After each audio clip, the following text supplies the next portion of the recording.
ঋতু, এ দেখো তোমার জন্য খেয়ে এনেছি, খেয়ে দেখো চামচে করে কেমন লাগে। ঠিক আছে। সারাদিন ওয়াশিং মেশিনে জামা কাপড় কাচলে হবে?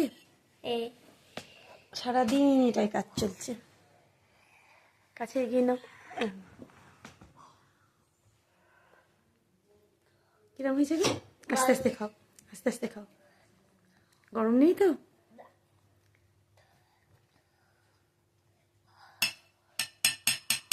বাদামগুলো বাদ দিয়ে দিচ্ছ? বাদামগুলো খেলে কিন্তু ভালো লাগে খেতে। খেতে কেউ তেজপাতা দেয়?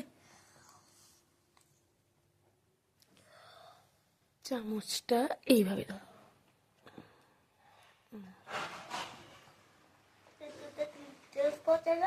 না, ওটাকে কারি পাতা বলে। সাইড করে দেবে, খাবে না খেতে না ভালো লাগলে। লঙ্কা না খেয়ে নাও। হ্যাঁ, ওখানে লঙ্কাও আছে। ভালো হয়েছে? অল্প না অনেক? এটাকে বলে পোহা। পোহা? হুম। কেমন পোহা? হ্যাঁ, কেমন পোহা?